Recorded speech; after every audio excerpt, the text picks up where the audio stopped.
Hello, everyone. Welcome. It's Reflections with Val. Here we have our new guest today, and I just want her to introduce herself.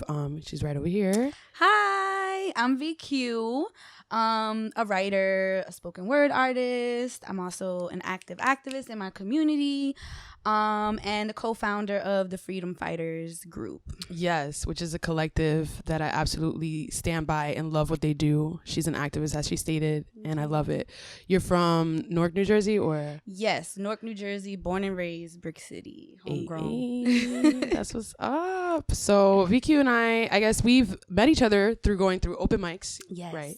Currently, and I remember seeing you again with Freedom and Vision, which is the other two people a part of her group. Yes, my partners. Her partners, and each of you have a different gift. So Vision is, out of the three, he's a visual designer, photographer, Yes. and then you have, he's going to be videographer soon, Yes. most likely. Yes.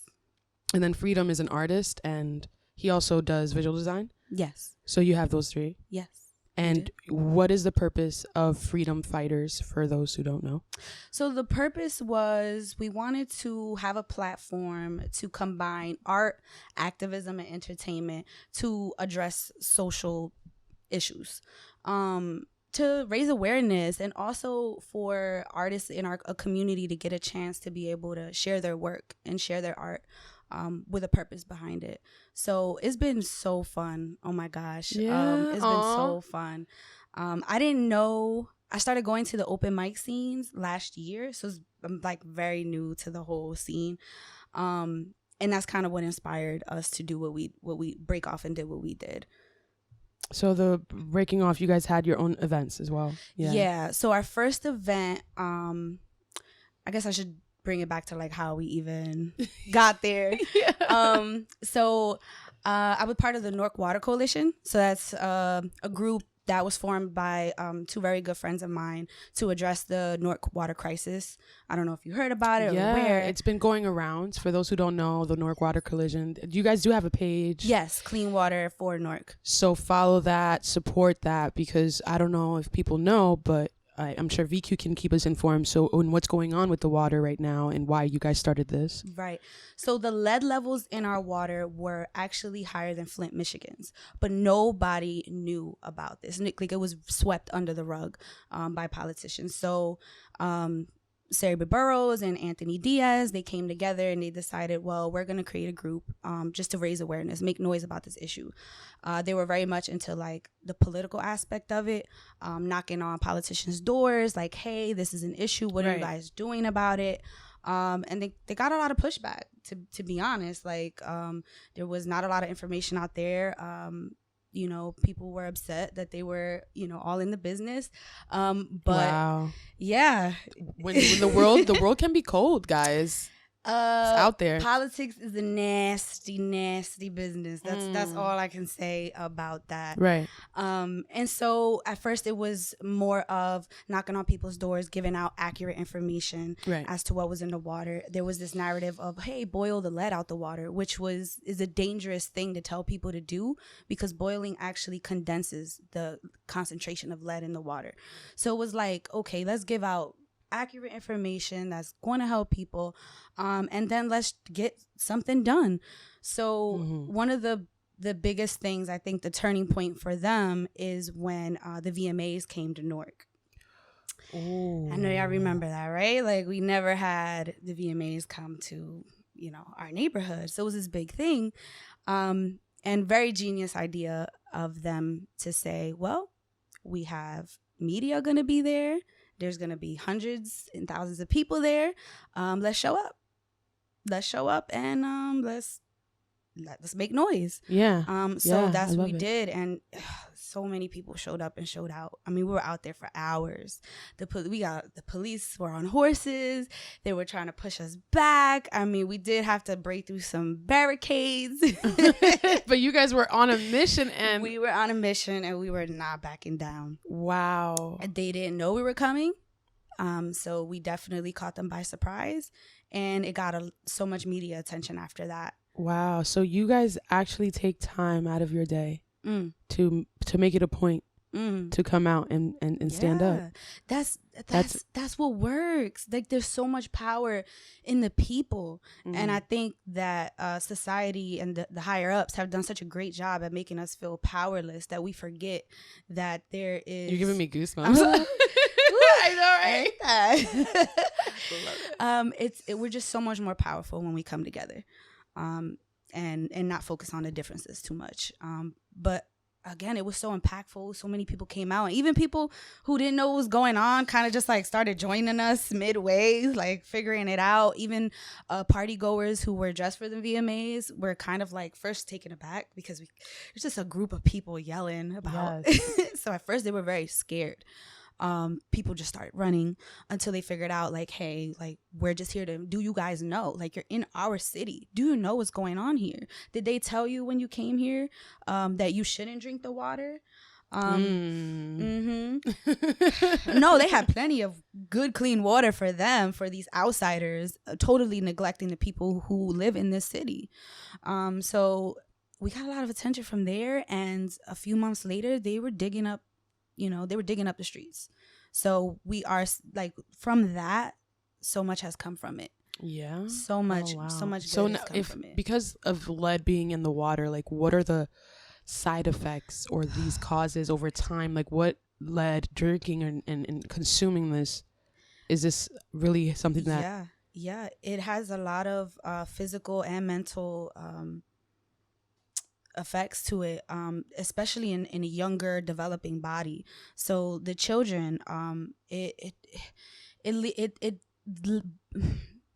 metal in the brain affects the development of the brain. So first of all, they're not developing normally or typically. Yeah, so you will like see slowing the process. It's slowing the process, and it leads to a lot of behavioral issues. So it sometimes manifests in look like ADHD or other mental health issues it leads to. And then it definitely impacts the body. To have heavy metals in the body, you're more susceptible to, cancerous, cells developing, and other. It just breaks down your immune system. So don't drink the water. Don't drink the water. Or iced tea. Like, filters. If I make iced tea, I can't just force it. Straight from the... I mean, honestly, I just wouldn't. Just be safe. Just be safe, because it isn't good. You know when I noticed it wasn't good? When an animal wouldn't drink that water. I moved into my apartment in Newark, and I was giving my cat some water from the faucet. He refused to drink it. He would toss the bowl over. Oh, wow. I didn't understand. I'm like, what is the problem? Tried a different bowl, nothing. And I stared at it for a while, and I realized there's something wrong with this water. Like, it'll come out murky and then clear up. I was like, wait, this is weird. Yeah. I know what you're talking about. This is weird. I've seen that in different faucets. Yeah, this very contaminated water. Do you think it also ties into with Patterson? Or just... So I know off the top of my head, we share, neighboring cities share the same water. We get the water from the same reserve. So neighboring towns like Bloomfield, Ironbound, they're all affected because we all get our water from Belleville? The same source. Yeah, Belleville. That's crazy. Yeah. I should give y'all a list because that was part of the issue too. We were trying to get other towns involved, and they're like, well, it's not my problem. We're like, yes, it is. We share the same water. It's all our problems. Like, this is an environmental issue that impacts everybody who lives here. That's how everyone in this generation, in this time, it's like, if I'm not going through it, then it's not my issue, it's not my problem. Yeah. Cool, kudos to you that you guys are standing for your stuff, but whatever. Yeah, we need more solidarity. We need more unity. Well, that's what I'm saying. Like, more unity happens when you were just going on to what you were saying, when we speak up. Instead of holding and repressing what we actually truly feel, because we're so concerned about what's going on all around that we just like, we'll just hide this and we'll cover this up and put this, image, or this front. Repression is dangerous. It's dangerous for self, and it's dangerous, for community. Repression. Repression. That's repression. Like, repression is like internalizing all of your issues. and never healing, never having an outlet, never getting it out of the body. Even repression has physical effects. Like you start to feel physical effects from being mentally stressed. I mean, headaches. I'm talking stomach aches. Yes. Like physical ailments from not being mentally well, because energy gets trapped in the body. So if you could just imagine that, you're just like holding in all the negative, and it's just like imploding into self, right? Yeah. Like, where's your relief? Where's your release? It's just festering and just gathering and then creating its own shield. Yeah, illness. It creates illness. So what would you advise to someone that is in repression?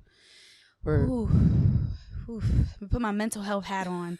Good question. Because you have to be trauma informed on one end when you're talking about why someone might be repressing, and people might be in different stages of their healing. So it might just look like just talking to someone, maybe writing it. Maybe you're not ready to verbalize it. Maybe journaling, some form of free writing, because a lot of times when you repress, you might be so disconnected from your memories or what the real root of the issue is that you may not even know where to begin, how to start. Because you've been covering it up and sweeping it under for so long. Yeah. And it does something to the brain. The brain is so profound. Like, it will do anything to help you survive, even if that includes forgetting everything that's ever happened to you, which can definitely happen to people. So like, I would advise for it to be a slow, intentional process, and to be gentle with yourself when you're working on, like, I feel so repressed, I want to get this out, not just to rush all it at in. once. Yeah, there is something about that. When I was grieving in my time, when you grieve, period, you choose to repress a lot, because a lot of people don't know how to handle trauma like that, because this is a normal routine to them, and they've never experienced a stop of time of that nature, like, oh my goodness, my best friend, or something of that nature. So like, if I wanted to talk about it, it would be very uncomfortable. So I would always be like, all right, so I guess I won't talk about it, and I'll just leave it to myself. And I would rush the process.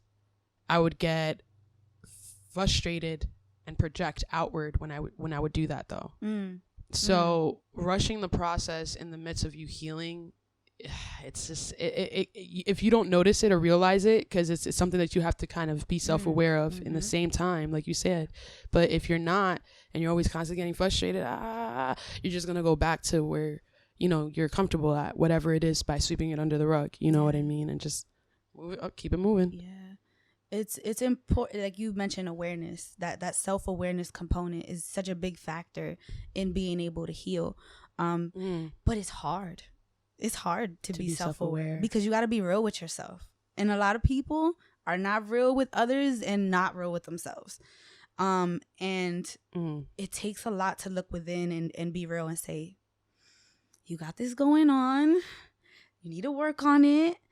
And then also be your cheerleader. Like, you got it. You can do it. It's a process. It's okay. Right.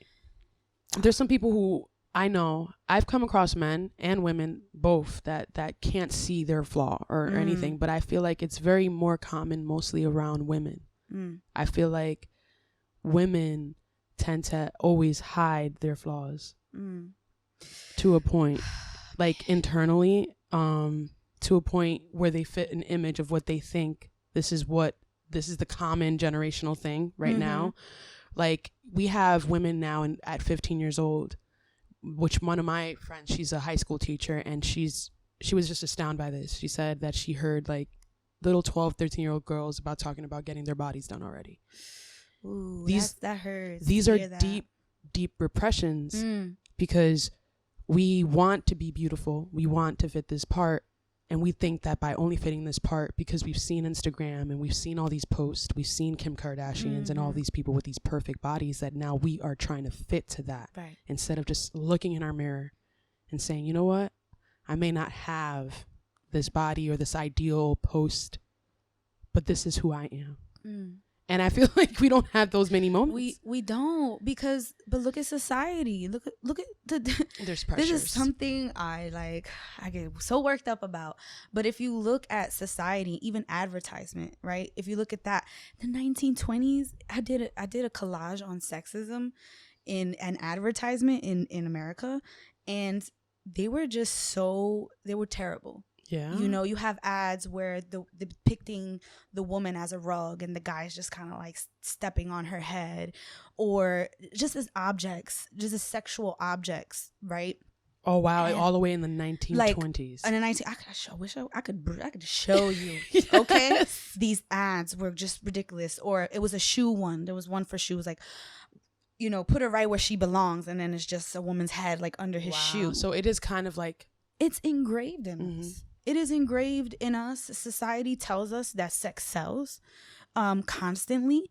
But you know what? There's this other side where society tells us sex sells. But the moment I noticed, the moment a woman actually owns her sexuality and advertises it herself, there's this shame.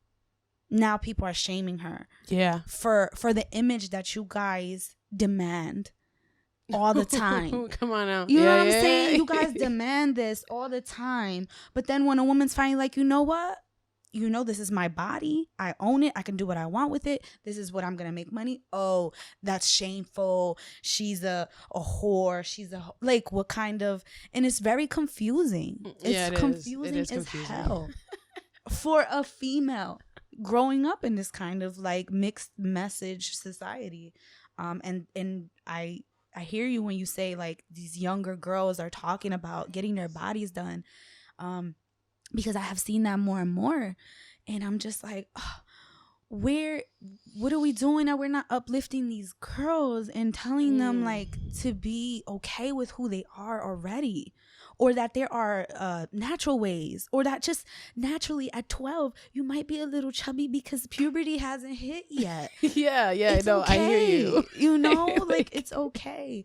But we need to do more of that, I guess, take it in our own hands. I see media changing a little bit with more body positive stuff, showing thicker women. Yeah, me too. I love that. I love it. Power to the I love it because it's beautiful. Who I said love it the wasn't? natural stretch marks, because Yes. we all have them. Okay. Tigers out here. You heard Cat Williams? Okay. Yes, Joe. In the background, got Either low you was applause. big and got small, or you were small and got big. There's no shame in that. Yes, I love it. There's no wrong with some little extra meat, you know what I'm saying? Not at all. Or being too small either. You know, I just think that we need to mind your own body. Ooh, Mind your own body. No, mind your business. Come mind your on. own body. Mind your own body. Because I had that growing up too. Like we were talking about. Huh? Oh, okay. Yeah. Y'all heard that. I'm gonna get it. Don't use it if you don't want to pay me. Because we were talking about grandmas, right? Yeah. And how like always, and I love my grandma to death. I know she don't mean no harm, but it was like constant commentary of like, oh, tu tá gorda, you're chunky, you're this, you're that. And then the moment I start losing weight, working out, Oh, you're too skinny. until I was just like, Grandma, could you I'm fine. I'm good. I'm good. And then she just kind of like, I mean, it's just engraved. I think we're just used it to is that. engraved. You're right. It is engraved. But to be honest, I want to talk on that. Like growing up, what's your nationality? Like, Oh, okay. So let's talk about that. Puerto Rican. Okay. Puerto Rican. But New Yorican, I'm gonna say, because I learned Spanish later on. So there was like catching up with the culture a little bit. But New Yorican, and you grew up with just yourself, so no siblings, or I have 3 sisters on my dad's side, and then in the home though it's just me, my mom, and my brother. you and your mom and your Yeah. brother. Oh, that's cute. Yeah, it was just us 3. 3? Oh, Yeah. like the 3 Musketeers. Yeah. 2 Sagittarius and a Gemini, and I was the Gemini. So oof, You were the Gemini? I'm the Gemini. Yeah. Oh my God, it makes so much sense because Freedom's a Gemini. Yes.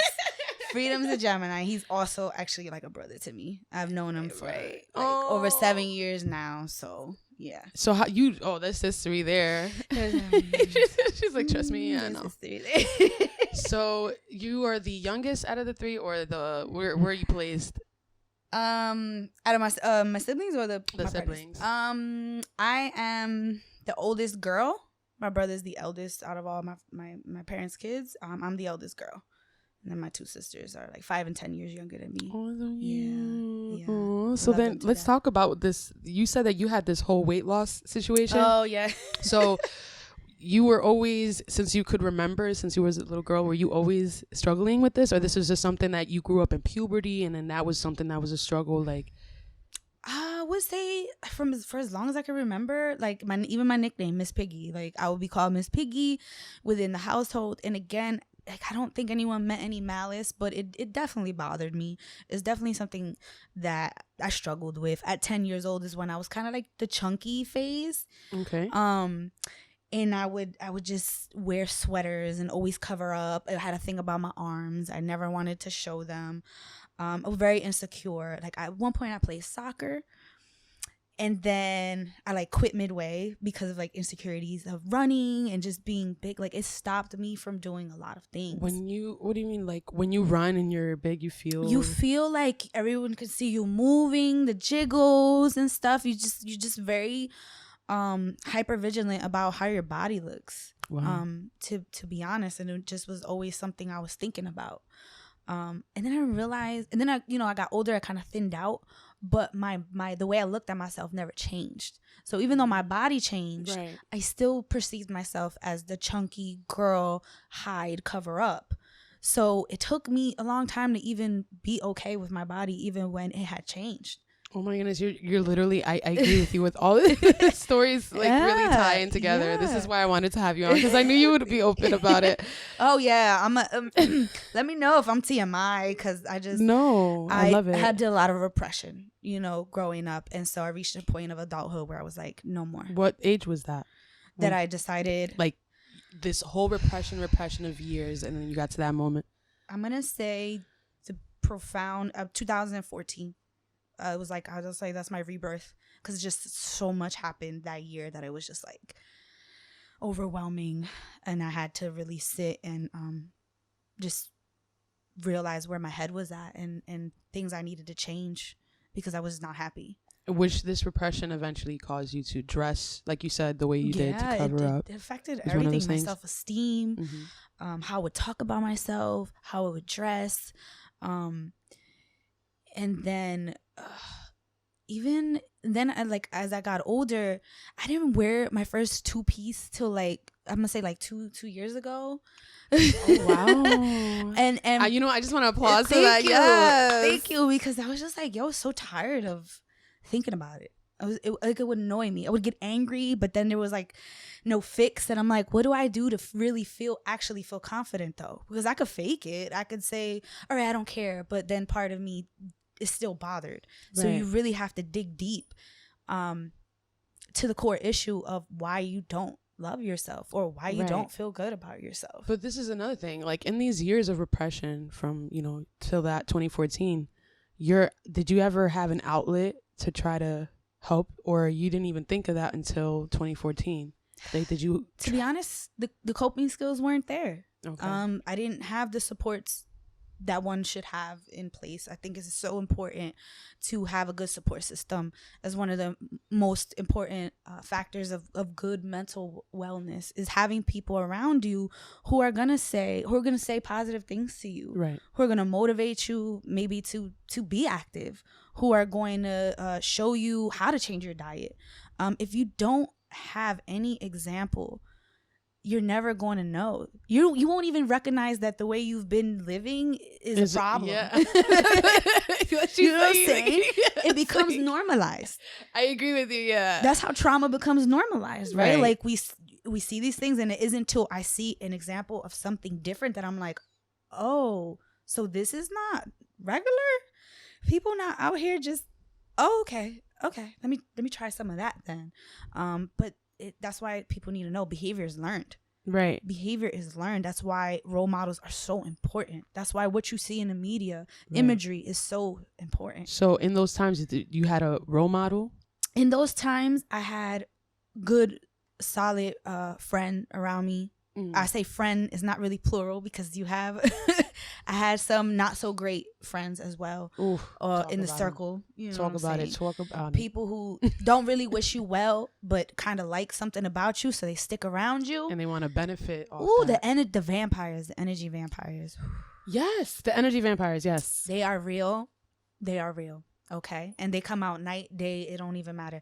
That just means that there's something vibrant about you. There's something special about you that they see, that they want. And instead of them saying, you know what, I kind of wish I had this more, and you kind of rock it. Like, how can I do to work my way to get there? Help me get there.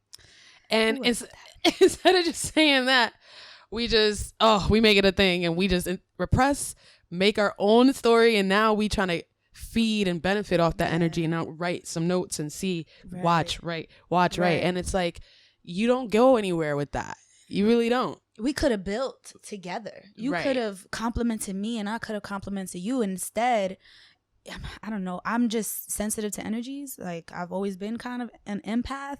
It's like, you feel when somebody doesn't have the best intentions for you. You kind of feel that, and it is very draining. Were you ever surrounded by people in your life like that? Oh yes. She's like, oh yes. She's like, that's why I repressed. That's why I repressed. Yes, trauma.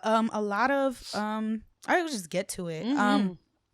I was very overexposed to violence in my community. You know, Newark, born and raised. There's violence in the streets as well as in the home. So it's just I was desensitized to violence to the point where I didn't know boundaries. Okay.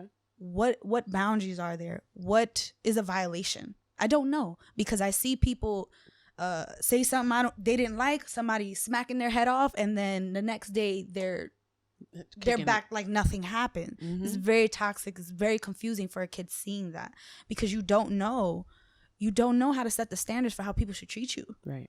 You don't know, because if somebody reaches out and slaps you, you might be like, oh, well, maybe it was something I said. Maybe it was, and you start to internalize it very differently than if you understood that that was just a violation, period. Right.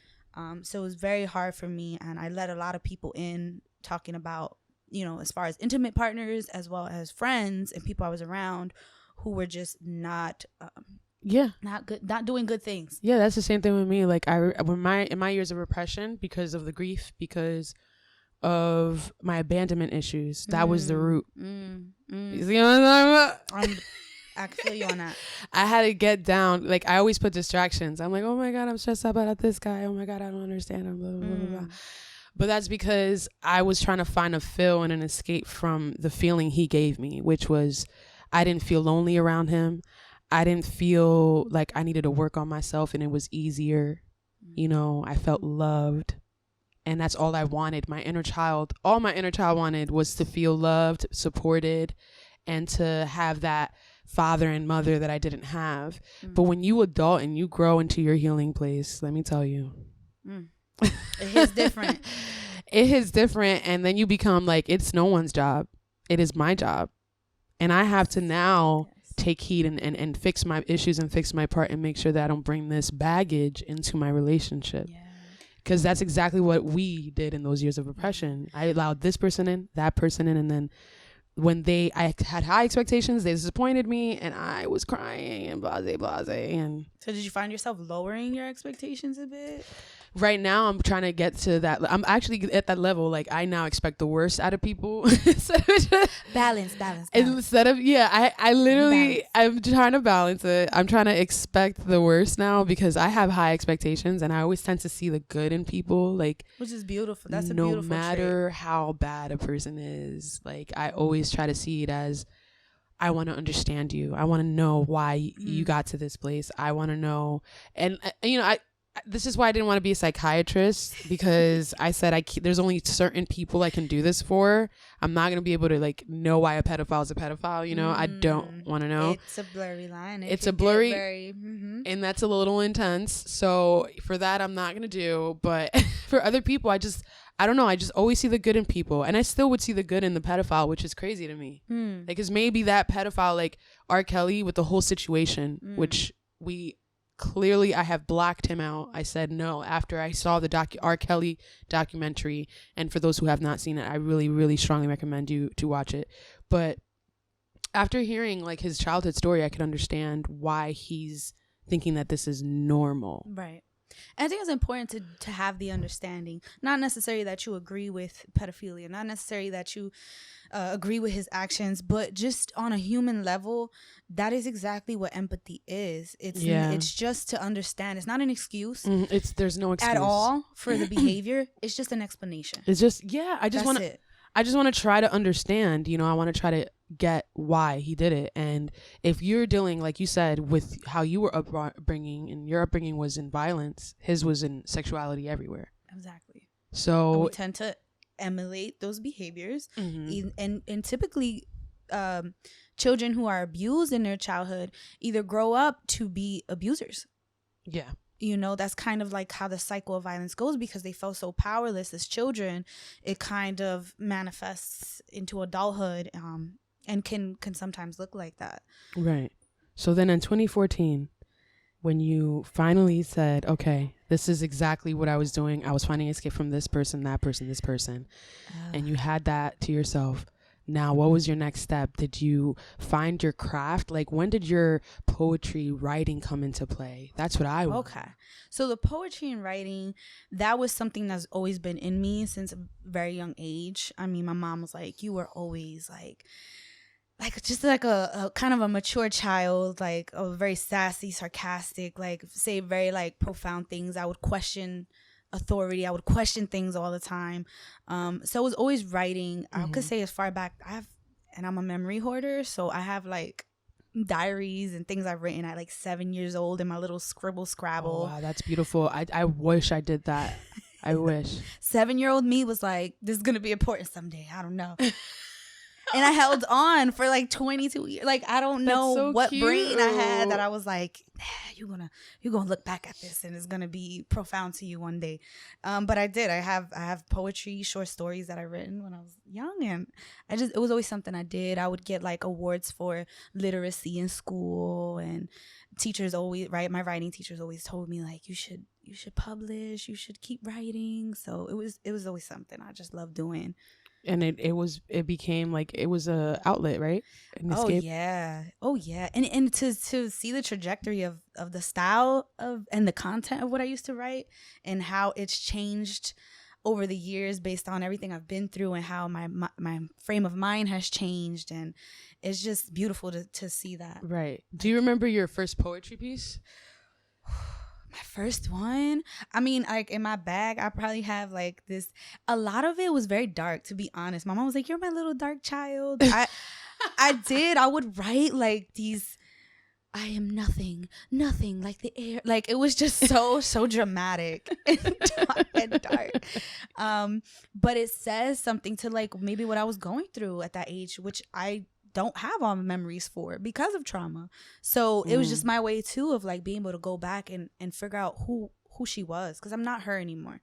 Who she was, what was she missing, and how has that impacted me as an adult, and then how can I go back and be the parent, lover, friend that I didn't have when I was a child, because we can't go back, we can't erase it. And I dwelled a lot in my past.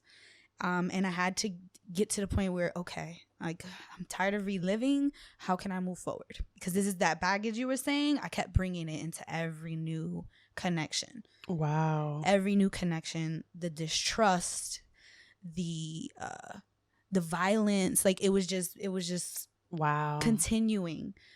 So how did the layers kind of peel off and stop? The more and more you So it got to a point where I was in a really, really toxic relationship, and I'm not going to describe him too much because he doesn't get any time, but goodbye.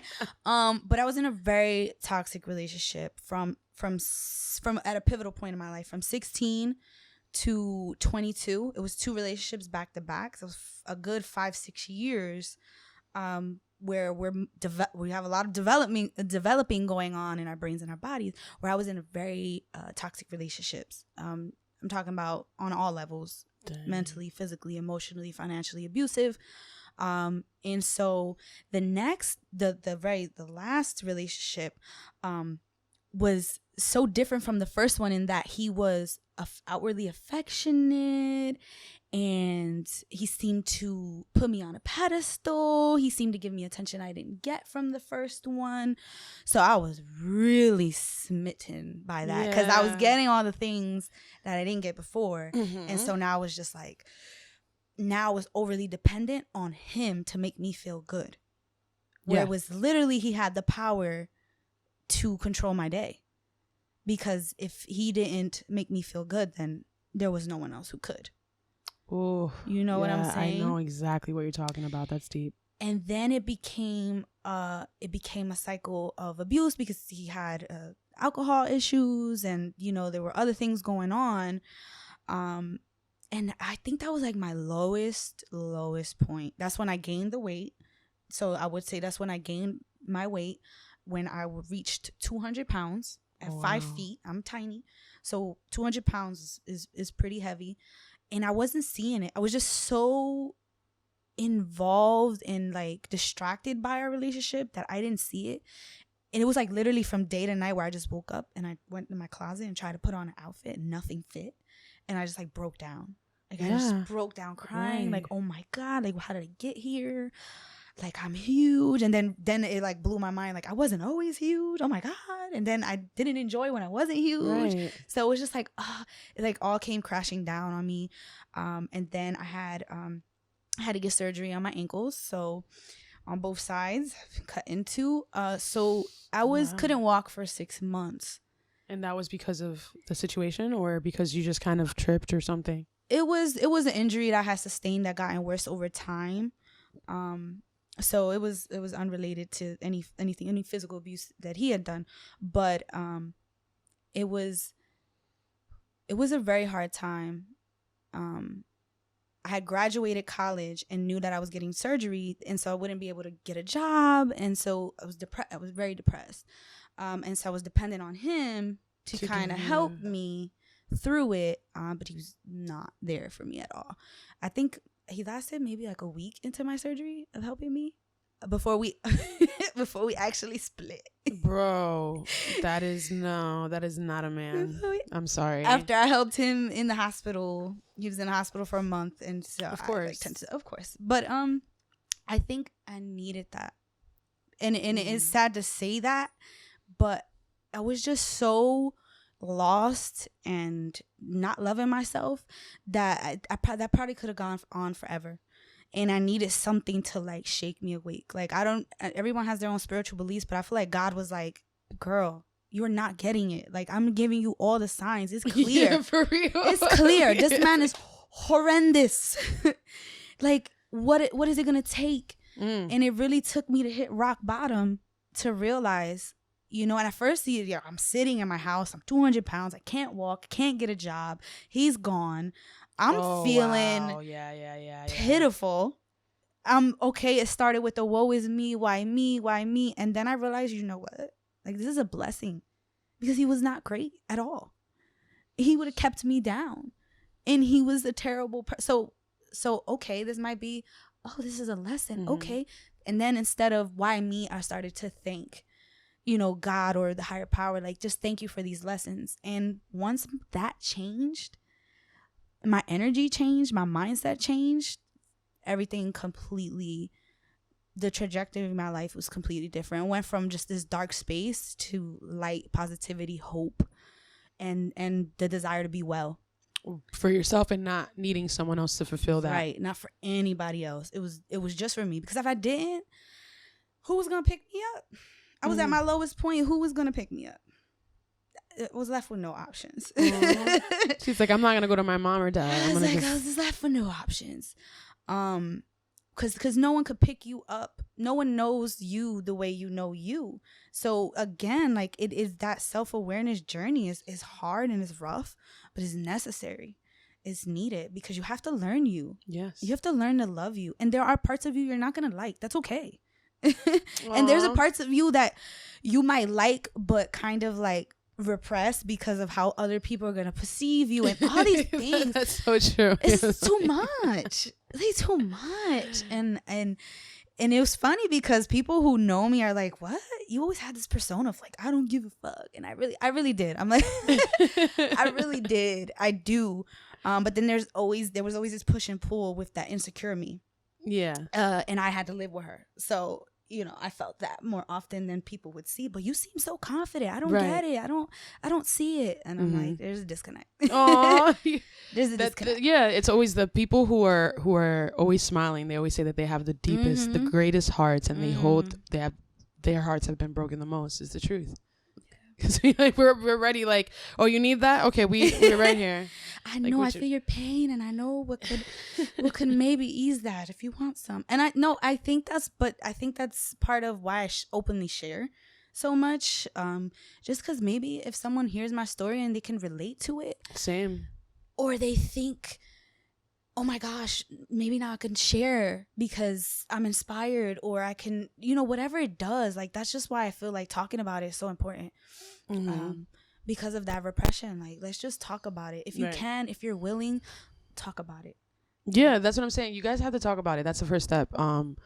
Is talking about it so you can eventually become self-aware of an issue. Sometimes verbally saying it, free writing. And then finding something that you enjoy. I went back to the places where I liked archery. So I went back and I did archery by myself. I would journal. I would go even nature sometimes inspires me. I love being out in nature. So going out in nature, get your little bottle of wine or something. Yes. Get your little journal, make it a whole thing. Take you out. Take you out. I was always like waiting for someone else to like do that for me. And it's like, no, I could do that for myself. You're good. Let's pamper me. Let me take me out to eat. Let me do the things that I love to do. And that is what coping skills are. Right. You're feeling low. You're feeling down. That happens. There's going to be situations that are stressful. But how do we get ourselves out of it? What do we do? Right. Do we stay in that low energy phase, or do we find some means to find happiness? And it's usually just doing the things you love to do. And you have to do it. Don't expect someone else to do it for you. That's the thing, because we are like waiting for someone to do it with. Well, also part of that, I would say, is finding your tribe and finding people who are similar in spirit and in mindset to you, because that's just that community is gonna motivate you to do the work. Yes. You don't want to be around a vampire energy. That's what I'm saying. While having a good energy, because that's just gonna... It drains you. Or if you are low and they're low, you guys are just feeding off of each other in a very negative way. Two birds of a feather flock together. It's very true. It's very true. That's why they say the misery loves company. Yeah. It really does. Like, I know. You also do art too, or no? I do. So I never call my claim like artist, because I'm like, oh, I just do like crafts and like collages. Like, that's not real art. But I'm starting to like stop saying that, because art is, I think it's anything you create. Yes. It's anything you create. And I think it discourages, especially like the younger generation, when you be like, oh, do you like art? Well, I don't paint and I don't sing. And I'm like, well, there's so many other avenues of art that you can be a part of and use to express. So like for me, like I like collaging, I like crafting. Like I literally build like little furniture out of like popsicle sticks. That's cute. Like posters for the protests and stuff like that. I do some visuals. It's very like combining different materials. That's so cute. It's not like just I'm not a great painter. I'm not a great drawer. I'm not even gonna be like, I'm a Picasso out here, but I just craft shit. I'm crafty. She's like, I just craft shit. And then on top of that, like, let's talk about this activism journey. Like, what made you start this activism journey? Do you remember the first person that impacted you that you saw that you were like, I want to do this? Yeah, my best friend doing the Newark Water Coalition. Oh, Saber Burrows and Anthony Diaz, like two friends that I chill with all the time, and they saw an issue and they decided to do something about it. like literally in their house in the living room said, let's create a coalition and let's just get information out there. And look where it has gotten them. And I was so grateful to be on the sidelines and be a part of that. It started with them going, come to the meetings, there's information. And then me like finding out where I fit in that realm. Of course. Because I'm like, it's a lot of information based, and I'm more of a visual person. That's where my right brain, like creative brain, comes from. I'm like, I believe everything you're telling me, girl. I believe all the facts, statistics, everything. So what can I do though to help this group move along? Because I'm not a policy person, so I don't see myself knocking on doors and talking about, you know, policy changes or talking to politicians. Like, that's just not my thing. Right. So how can I participate? And I said, I think it would help for people who are like minded like me to kind of include a visual aspect to this. Maybe like having artists write or draw or express about the current water crisis. Mm-hmm. Maybe that's a mean to get the information out that some people will be able to digest better than informational packets, you know, which works for some people. Some people receive information that way, but I felt like it was missing another group of people. So they did, Newark Water Collation did like a mini open mic night in their group. And that was actually the first time I ever even shared my poetry in a room full of people. Really? And this was last year. So that was like your first like spoken word stand up. Spoken word stand up. How was it? I felt good because just of the vibes of the people there. Okay, so you felt at home. Yes, they're here. They're passionate about this issue, and they're also willing to, you know, be creative. And so I felt so comfortable, and I shared there, and I got a good response. So I was excited. It like pumped me up, and then I brought the idea. I spoke to Freedom, and Freedom and Vision had done their own event first. Mm-hmm. What was the name of that? The Sanctuary. They had done their event and I went to, and I was like, wow, this is dope. Like, I didn't know there was so many people, so many artists and creatives like in our community. I just did not know that. Yeah, there's a lot out there in Newark. Yeah, go ahead, shout out. Right, yo, the underground scene is so dope. And so I saw these creatives come together and I was like, yo, we could do this on a social justice level and do the same thing and just combine the art, the activism, and the entertainment component, and just get a message out every time. We just go slip it in there. Yeah, and they were so with it. They were like, yeah, we got this. Freedom fighters. Yeah. So we're like, all right, let's do an event. I wanted to raise money for the Newark Water Collation. I said, let's do a clean water event. We had spoken word artists come up. Because we had an open mic component, and then we had artists that were already doing like rap and all these other things come up and share. We had vendors there.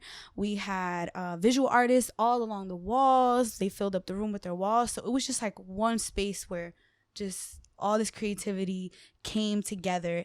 And then all these creatives were like so moved by the crisis. Like, they had stickers that had to do with Newark Water Collation. A lot of them brought in water to give out and contribute. Oh wow, that's beautiful. Yeah, there was a lot of unity there. Yeah, and then most of the people, they were like, oh, we didn't even know. And so, wow, our event was actually a place where people were just finding out about this issue and went on to do other things and give back and or collaborate with other artists who were there, who are still working together to this day. Right. And that's our purpose. Like, literally it, like just a hub where people could come in, create, but also be impactful. Wow, that's beautiful. Yeah, it was so much fun. So this is going to be something that you're going to look forward to for future and everything. Yes. It's going to be something that's just you three, but you see it something on a larger scale eventually. I do. I see us having a hub. Like, this is our space, and this is where we always do these kinds of things. And if other grassroots organizations or other activists or other artists want to come and join and use the space, then we could do that, because we all benefit. We all benefited from that. I love that. Like, literally, we got to express our art. so then it was shared by multiple people. You got fans and people following you that you wouldn't have had before. You also have collaborations that you wouldn't have had before. 100%. She's not lying. You got marketing. You got people collaborating who are artists who are now having merch done by. So everyone wins. Yeah. I don't get like everyone wins when you support each other. Yeah. To me, I don't get the divide or like, you know, I know some artists who kind of got a good following. They have maybe some type of attitude that they don't want to support or they don't want to give back. Or I know exactly what you're talking about. It becomes mad corny and mad whack because like that's so not where we come from. No, like I'm from Patterson and you're from Newark, and you have to realize that there's some people in Jersey that I'ma just call them out. Call them out. I'ma say North Jersey, we real as fuck. I feel like if we don't like you, we gonna let you know. Cutthroat, I don't like you. But South Jersey, I don't know, man. South Jersey's a little corny to me. Different population of people. Different upbringings. Maybe they had a lot of, you know, quietness and some calm country roads. A lot of, let me drive down a mile or two for like the next grocery store or something. I don't know. But yeah. I just feel like it's just like, it's still love shown, not for nothing. I don't think that there isn't. It's just on a schemish level. I don't know. It's on like a half real, half not, you know? I feel like maybe they do it, but they want something out of it in return. Correct. And so it doesn't feel like kind of authentic or genuine. Right. Or it feels very self-centered. That's why I love the Freedom Fighters, because you guys have been nothing but genuine from the moment I met you guys. Oh, thank you. It's the truth.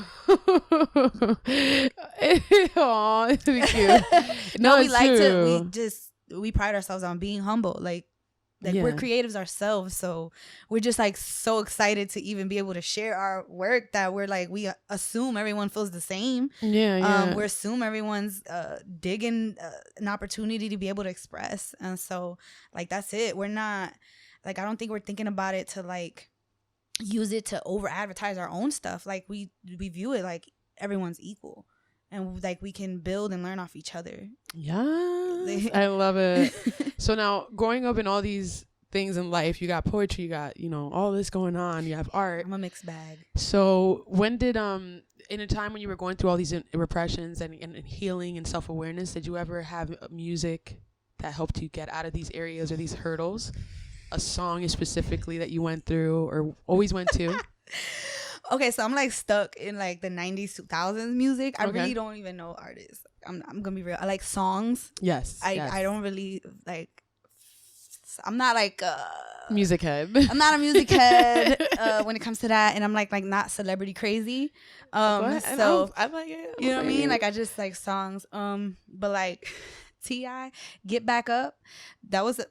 I would be in tears, and it's really not a sad song, but Get Back Up. Yeah, Get Back Up. Give me a lyric from it.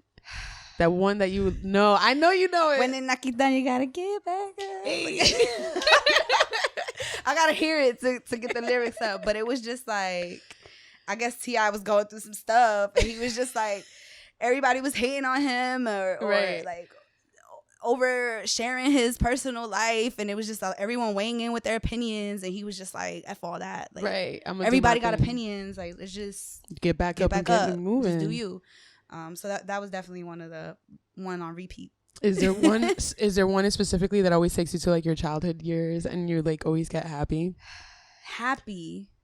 I know that I said happy like that was that was a shock. Like, what? Happy? Like happy? Like, what do you mean? Happy. Like, there's one, like, plena songs from Puerto Rico take me back to, like, when I'm, like, 7 in the campos.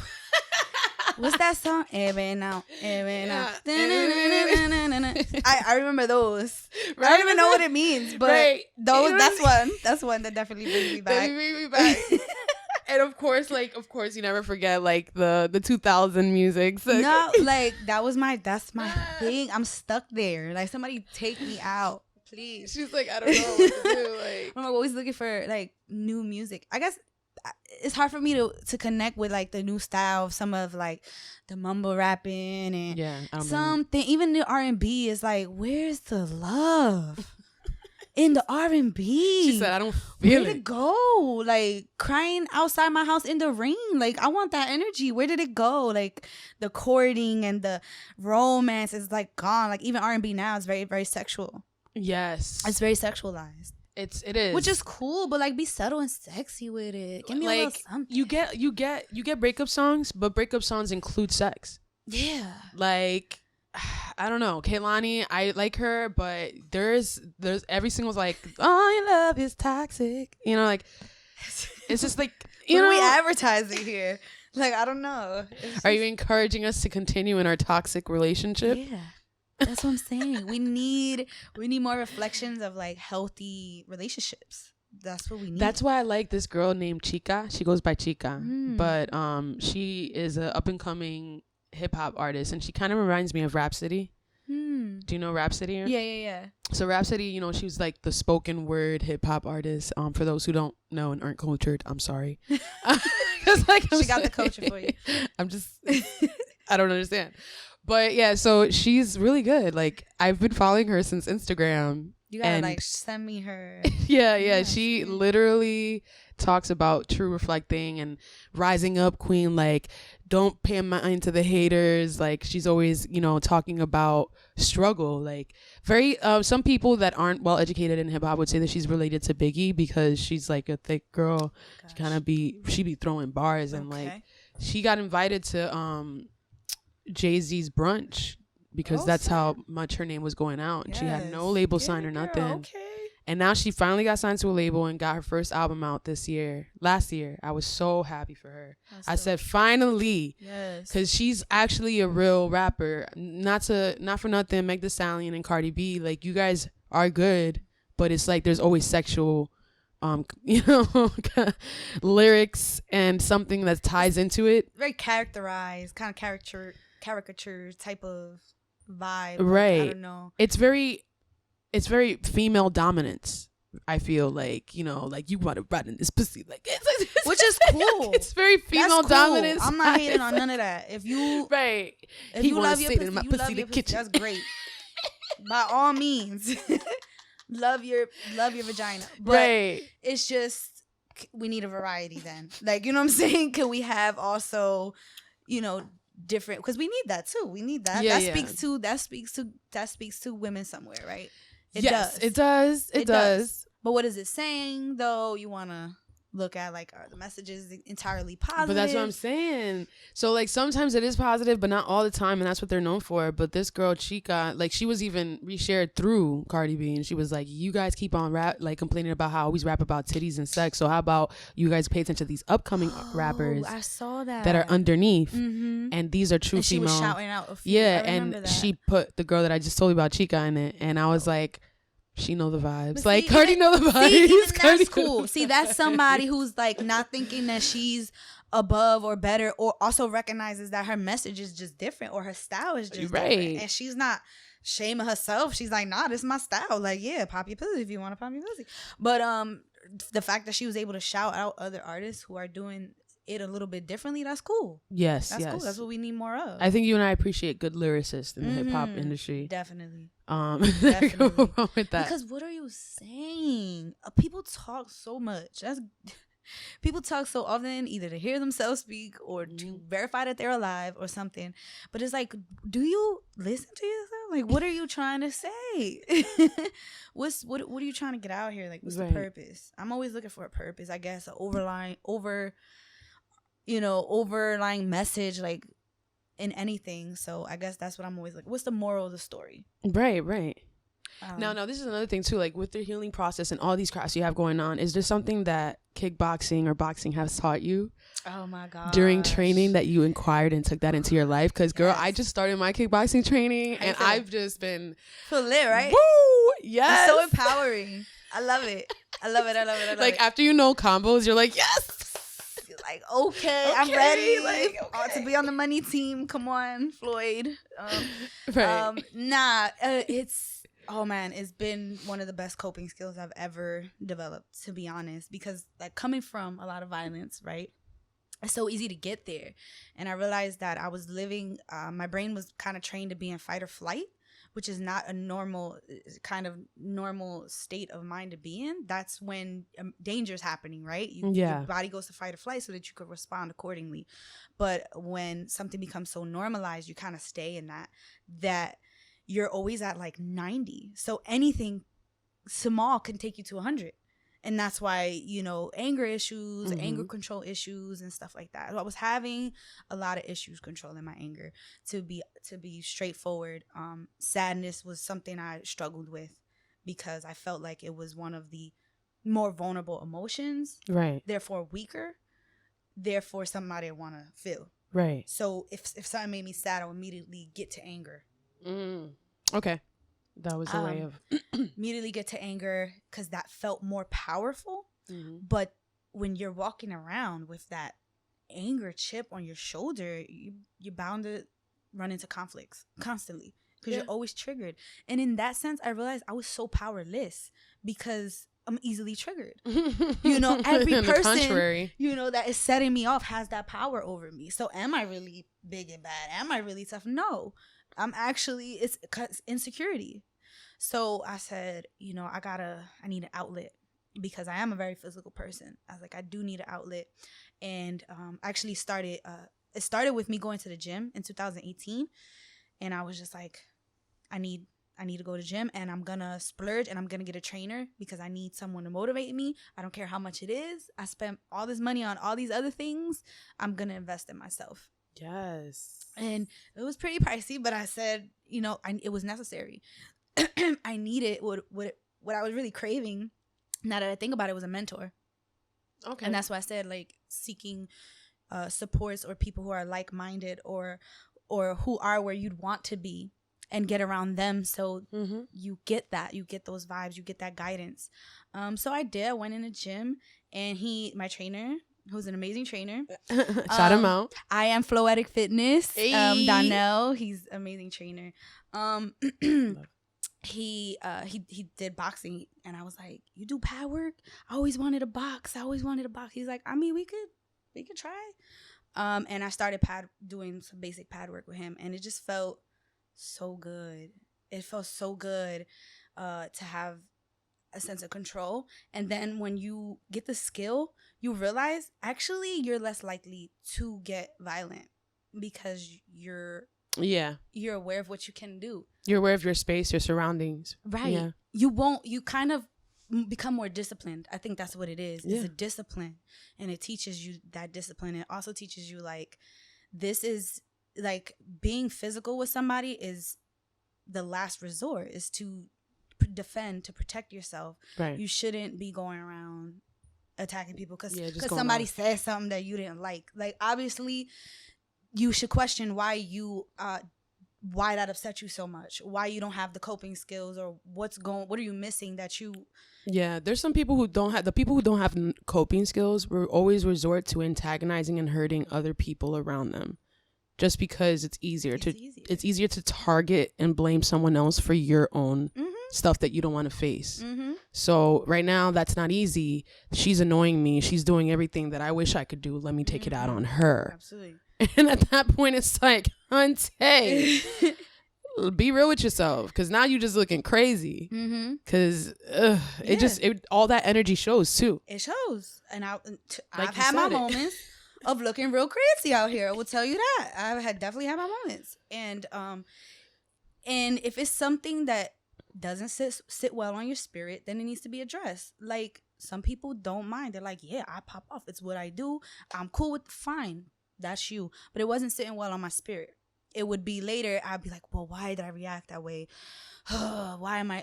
I wish I had more control. So obviously it's an area I needed to work on. Yeah. Like, that was clear to me. So getting the discipline of the boxing and being in a regimen and being able to accomplish that just felt so good. And it like changed my whole perception of like physicality, of conflict, of a lot of things, to be honest. Wow. So you definitely recommend anyone? Yes. Anything physical. It doesn't have to be boxing, but oh man, they're all connected, like mind, body, and spirit. And it's just like the balance is important. So even some people that may be like super fit may be neglecting their mental. So it's just like finding a balance. Like, finding a balance between all of the areas of wellness. Dang. Okay.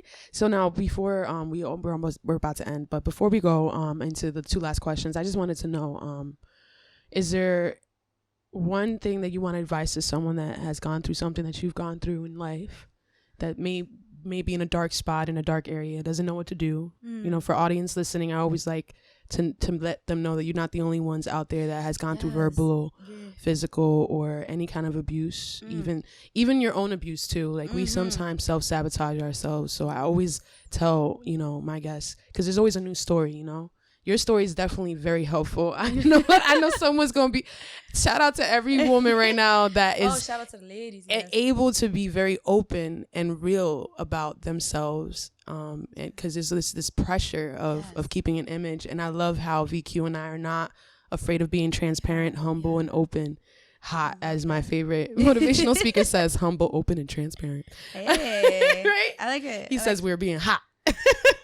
Oh, so humble, open, and transparent, right? I like that too. I was like, okay, I see you. So yeah, anything you advise? That, well, you hit a good point. Is well, I want to first. I encourage women to just be more supportive of other women. I think we're pitted against each other a lot, and it's a lot of competition, it's a lot of comparison, it's a lot of this, and I think I was missing that feminine energy growing up, and probably why a little bit, you know, ready to square up on anybody. Like, you know, I grew up with 3 boys, so I didn't get a lot of that. And then, you know, my mom and my grandmother, single women, very strong, independent women. So we need to get back in touch with our femininity, being supportive of one another, stop shaming each other. Like, we as women, we go through so much already. Like, we have so many pressures from society, our own, like, it's different for us. And so I would just encourage you, first and foremost, to develop self-love before anything, any person, anything at all.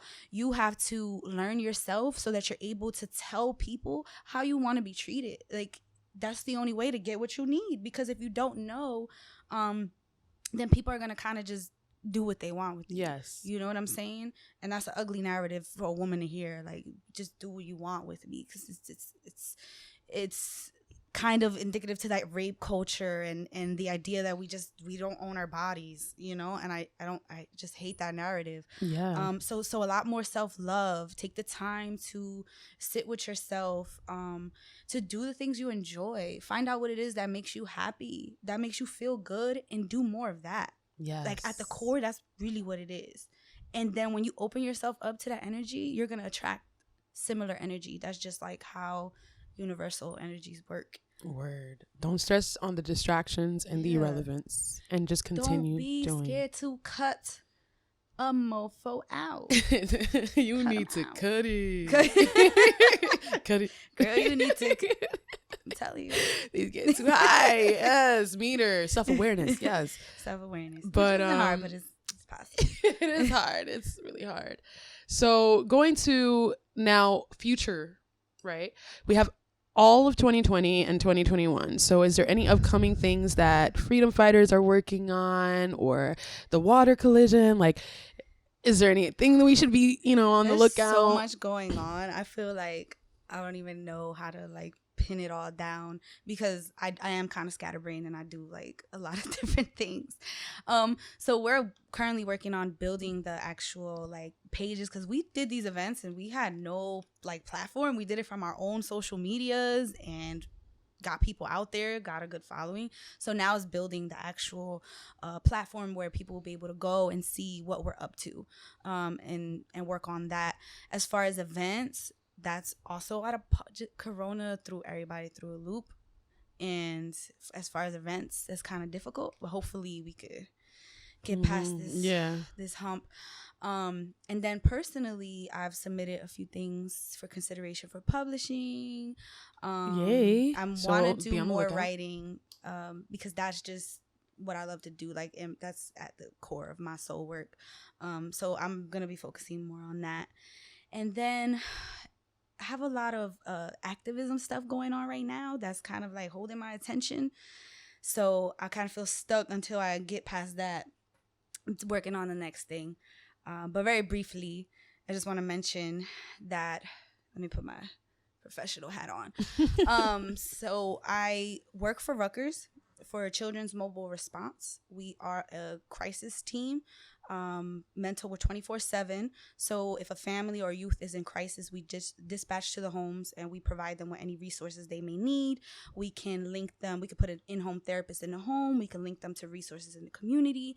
I mean, though, that I wish I had that. I wish I knew about that service when I was a kid, going through everything I went through. Of course, that sounds very, very important. It's a free service. All over Jersey, you would call one number, the Perform Care number, the hotline, and anyone can access it. So please do that. But recently, Rutgers has laid off 63 of the behavioral health employees, and myself included, without warning, on the premise that they're having a fiscal emergency, even though they have like $600 million in unrestricted emergency reserves. So it's really kind of messed up because, you know, not only do we as the employees who were deemed essential working through this pandemic have now just been tossed to the wayside. And it's not only going to impact us and our families, but the families of the children, the communities we serve. And we're in Essex and Middlesex. What population of families live in these places? Come on now. It's predominantly, you know, impoverished Black and brown communities that need us the most. And you're cutting you're cutting us to the point where we wouldn't be able to effectively function. So right now, the action for the next week or so is I will be protesting the layoffs. So stay tuned to that as well. Okay. Please share, repost our actions to get the word out because we're demanding them to reverse the layoffs. Of course, that's important. I saw the I think it was the Hernandez documentary of this kid in California that was neglected by social worker after social worker. That DIFAS was involved. Yeah, DCPNP was involved, and they just failed. And they just kept on. So it's important for those kids who get missed in that one little chance for you guys to have that hotline open. Exactly. So yes. Dang. So yeah, if anyone wants to go to the protest, anyone's invited. Yes, I will be posting when will about it be? So we're getting a solid date. Because this episode's gonna release literally this Wednesday. Like, oh sweet, so. That's perfect. No, that's perfect. So actually, when I leave here, I have to call the union up and get the actual details. But yeah, come out, support, write about it, draw us posters that we'll use. Like however you want to take part, we'd appreciate it.